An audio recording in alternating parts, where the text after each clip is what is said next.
Baik, selamat siang, salam sejahtera untuk kita semua. Yang terhormat Ibu Maria Clara Wani Batona, SSI, selaku penguji 1. Yang terhormat Ibu Agustina Giliron Bau, SPD, selaku penguji 2. Yang terhormat Bapak Bernardus Bala Lida, SPD, selaku penguji 3. Baik, kami akan mempresentasikan hasil karya tulis ilmiah kami dengan judul Pemanfaatan biji nangka atau biasa disebut dengan Artocarpus heterophyllus sebagai bahan baku pembuatan bioplastik yang ramah lingkungan. Sebelum kami melanjutkan materi kami, izinkan kami memperkenalkan diri kami. Saya Alfonsius Lana. Saya Antonius Romli Tukepekan. Saya Laurentius Golastino Tutululi.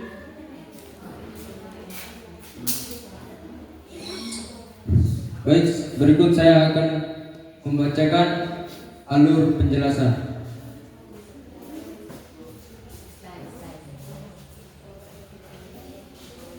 Di bab 1 ada latar belakang, rumusan masalah, tujuan, dan manfaat. Di bab 2 ada tinjauan pustaka, bab 3 metode penelitian, bab 4 hasil dan pembahasan, dan bab 5 kesimpulan dan saran.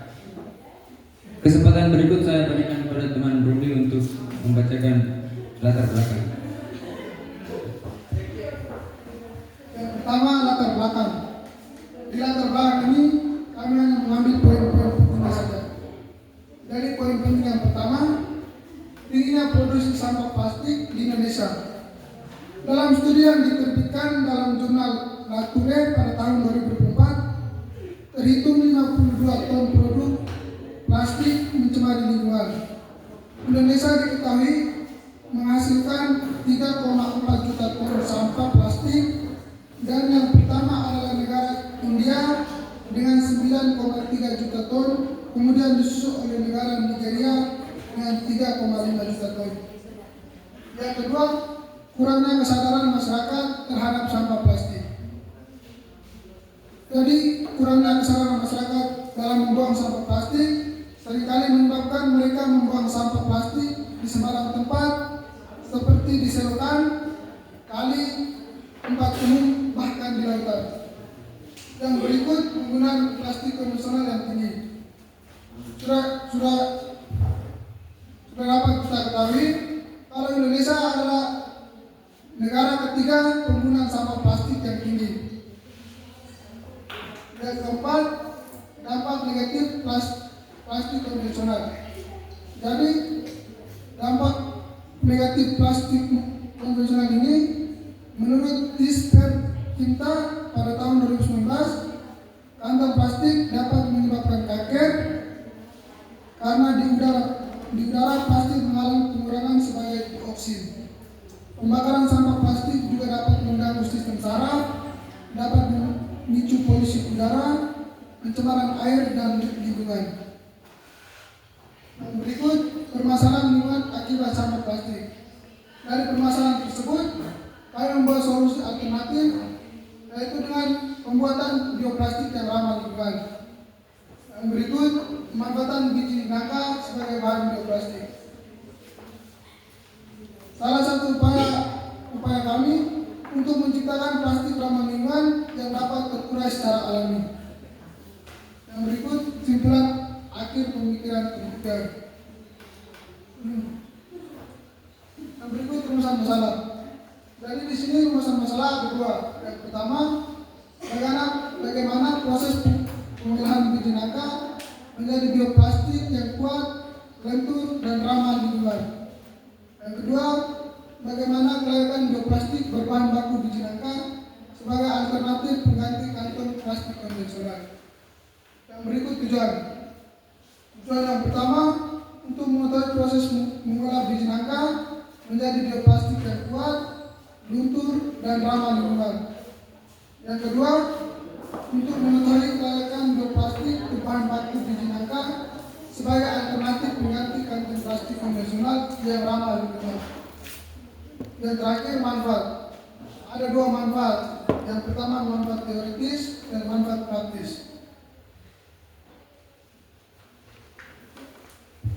Yang berikut saya berikan kesempatan kepada teman Rosi untuk membacakan kajian pustaka. Yang berikut kajian pustaka. Kajian pustaka kami bagi menjadi beberapa bagian. Yang pertama, nangka, biji nangka, bioplastik. Yang kedua, penelitian relevan dan kerangka berpikir. Untuk lebih lanjutnya, Bapak Ibu penguji bisa melihat di KTI kami yang terlampir pada halaman 5 sampai 12. Yang berikutnya metode penelitian. Tempat dan waktu penelitian. Waktu penelitian ini dilaksanakan pada tanggal 13 Maret 2026 sampai 16 Maret 2026. Tempat penelitian ini dilakukan di Rumah Peneliti Lamora, Kecamatan Batukan, Kabupaten Lembata, dan Semas Prater dan Bosco Loleba.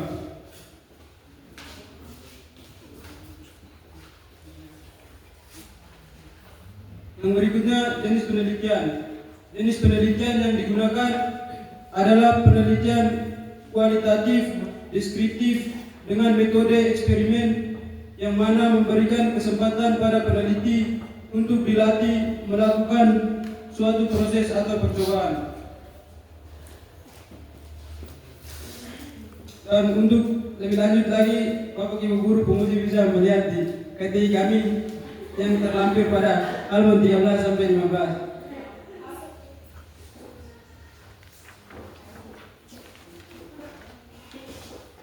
Yang berikut hasil dan pembahasan.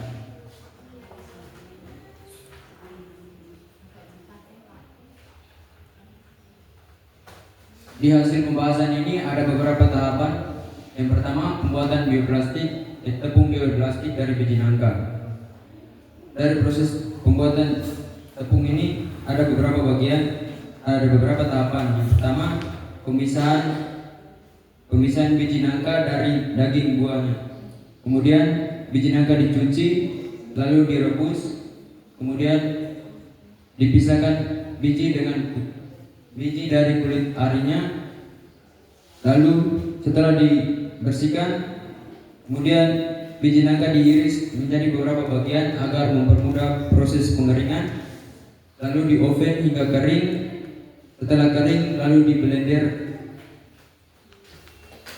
dan diayak hingga menjadi tepung biji nangka. Tahapan pembahasan yang berikut, pembuatan bioplastik. Pada proses pembuatan bioplastik ini ada beberapa tahapan.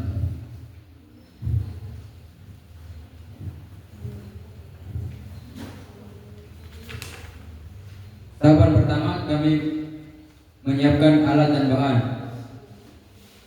Bahan yang kami gunakan tepung biji nangka sebanyak 20 gram, gliserin sebanyak 8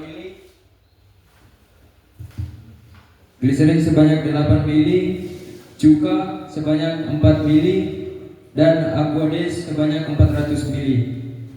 Setelah semua bahan disiapkan, lalu dicampur, kemudian dipanaskan hingga adonan mengental, lalu dituang ke cetakan, kemudian diratakan dan dikeringkan hingga kering.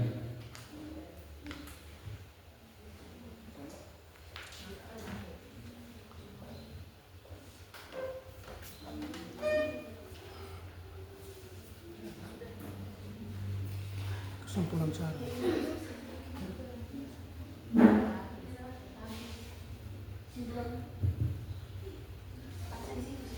Yang berikut simpulan dan saran. Simpulan di sini ada dua kesimpulan. Yang pertama, penelitian ini merupakan eksperimen pemanfaatan biji nangka atau biasa disebut dalam bahasa Latin Artocarpus heterophyllus sebagai bahan baku bioplastik melalui tahap pengolahan, pencampuran, pemanasan, pencetakan, dan pengeringan. Yang kedua, hasil bioplastik yang diperoleh belum memenuhi kriteria kelayakan dari segi tampilan, kekuatan dan ketebalan. Yang berikut saran. Saran yang pertama bagi masyarakat.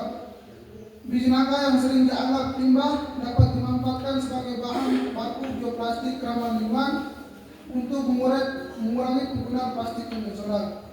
Yang berikut bagi peneliti selanjutnya. Perlu dilakukan pengujian lebih lanjut seperti uji kekuatan, kelunturan, ketahanan terhadap air, dan tingkat biodegradasi agar diperoleh hasil yang lebih akurat dan optimal. Yang ketiga bagi pengembang produk. Penelitian ini diharapkan dapat menjadi dasar bagi pengembangan produk bioplastik dari biji nangka yang inovatif dan memiliki nilai ekonomi. Sekian presentasi dari hasil karya tulis kami. Kami kembalikan ke panitia. Baik, terima kasih untuk kelompok 9. Kita beri tepuk tangan untuk kelompok 9 ya, tetap semangat ya. Baik, waktu dipersilakan untuk tim penguji.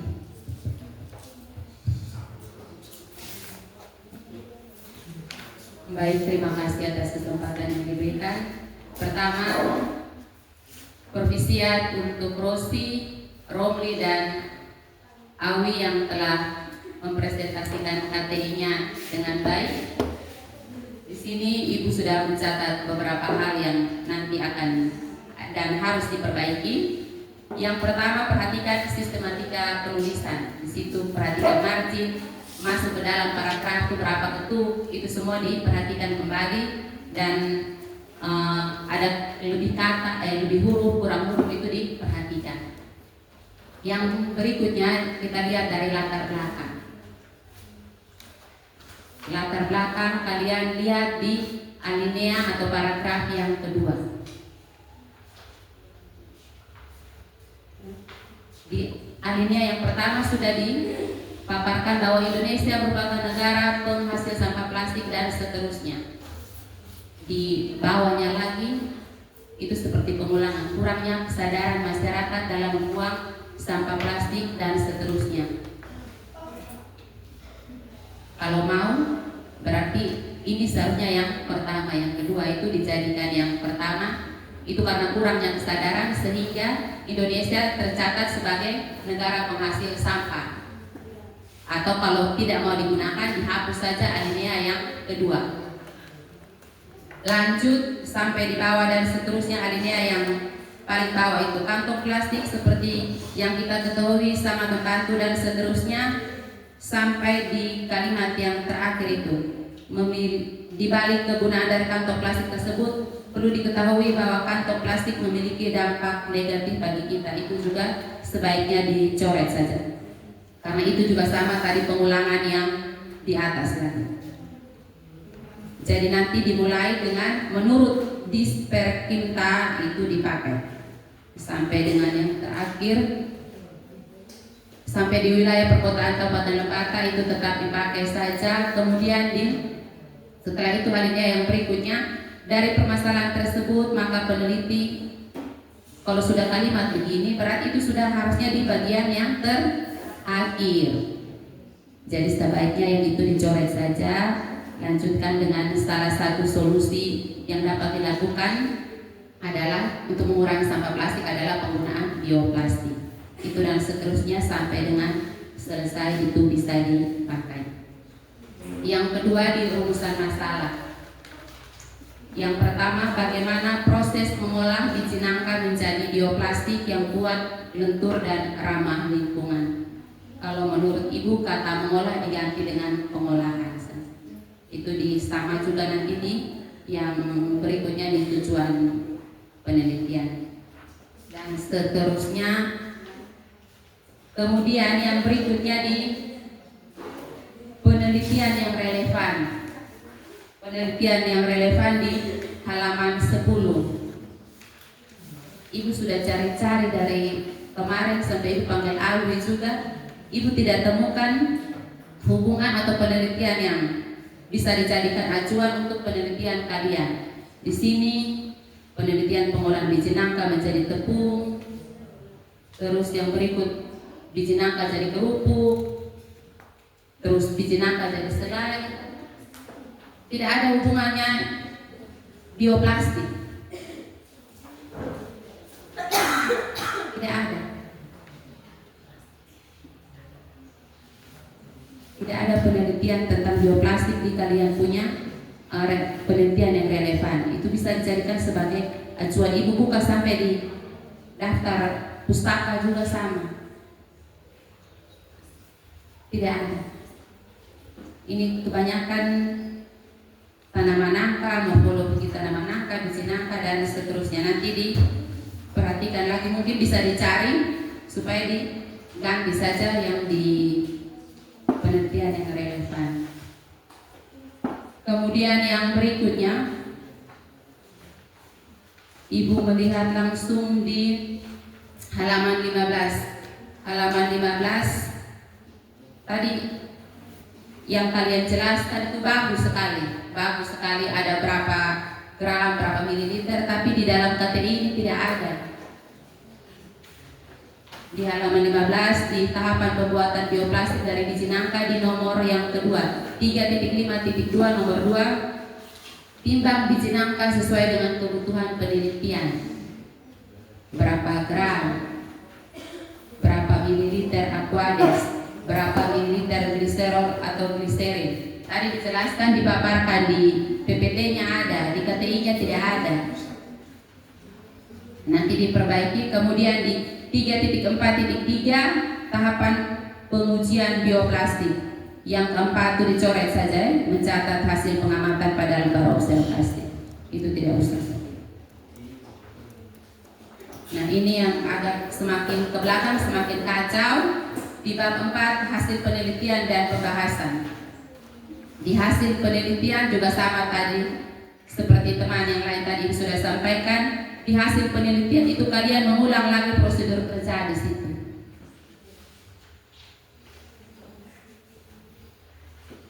Jadi di hasil penelitian bisa dijelaskan, tetapi tidak mengulang lurus-lurus yang ada di prosedur kerja itu.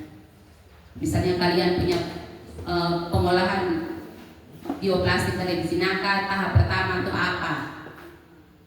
Yang pertama tadi pengolahan biji nangka menjadi tepung. Setelah itu baru pembuatan bioplastiknya dengan mencampurkan apa dengan bantuan gliserol dan seterusnya. Kemudian di alinea yang masih di hasil penelitian, alinea yang kedua dari terakhir itu yang sudah mulai kacau. Berdasarkan hasil percobaan yang dilakukan diperoleh lembaran bioplastik dengan tekstur cukup halus dan seterusnya. Di sini Ibu sudah catat nih. Kemarin Ibu catat ukuran lembaran bioplastik yang dihasilkan tuh berapa sentimeter kali berapa sentimeter. Kemudian karena ada Awi, Ibu panggil Awi.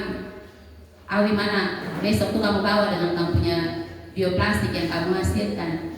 Dia bilang gagal, tidak jadi. Kalau gagal, kenapa sampai di sini? Diperoleh lembaran bioplastik dengan tekstur yang cukup halus berwarna kecoklatan. Nah, tadi di kesimpulan juga tidak ada hasilnya, bahwa belum apa tadi yang kamu sampaikan tadi, belum memberikan hasil yang baik. Nah, itu bisa kamu tulis kesimpulan faktor-faktor yang mempengaruhi sehingga kalian punya produk bioplastik itu gagal. Itu karena apa? Terlalu tipis kah? Kalau kurang lentur mungkin berarti gliserol atau gliserinnya kurang kah? Itu yang bisa kalian tambahkan ke kesimpulan, sehingga disaran untuk peneliti yang selanjutnya mereka mungkin bisa menggunakan formulasi yang ini dengan tepung biji nangka sekian, pakai gliserolnya berapa mililiter, sehingga diperoleh hasil yang baik. Atau formula mana yang paling bagus? Robli. Nah, iya tuh buat. Oke, karena sudah waktu, jadi nanti perbaiki nanti Ibu harus lihat. Karena sudah menjawab dengan sadar bahwa nanti dibuat. Jadi yang di foto-foto itu semua tuh hapus. terus diuji organoleptik juga. Ini tadi di depan lain, di belakang ini lain.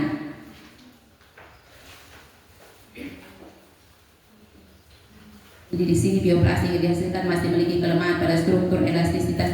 Tadi di depan itu menjawab bagus-bagus semua, padahal sebenarnya tidak jadi. Jadi diperhatikan kembali, nanti diperbaiki. Sekian dan terima kasih. Baik, terima kasih atas kesempatan yang diberikan. Tadi semua panjang lebar sudah dijelaskan oleh Ibu Lala. Ada beberapa saja yang Ibu mau tanyakan. Yang pertama, mengapa kalian memilih biji nangka sebagai salah satu bahan baku?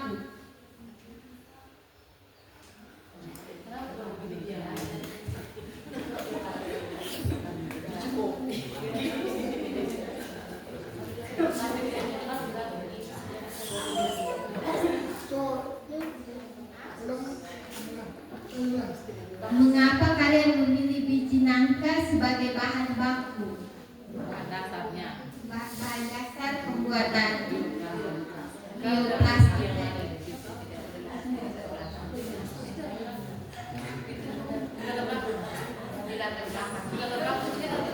Karena baik, terima kasih atas pertanyaan yang diberikan. Di sini saya akan menjawab pertanyaan dari Bu Asti. Jadi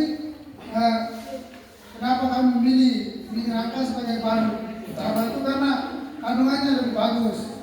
Lebih bagus. Pakai.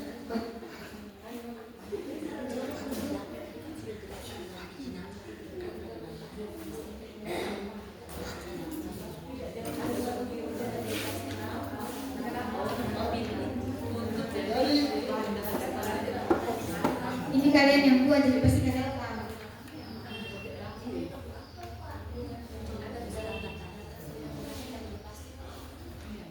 Jadi kandungannya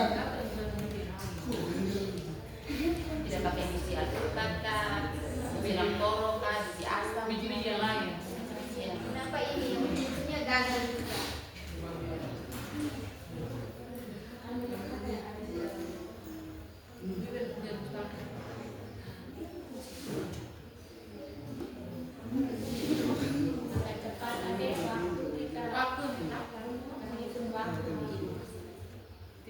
karena biji nangka mengandung protein, karbohidrat, serat, vitamin A, C dan B kompleks.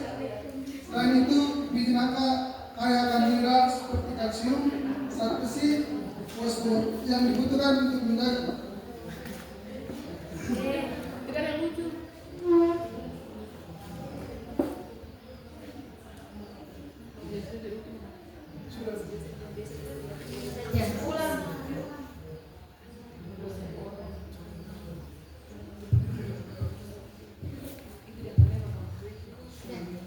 Oke, karena waktu jadi next. Nanti ada pertanyaan, ada perbaikan di sini. Nanti kalian boleh lihat untuk perbaikan selanjutnya ya.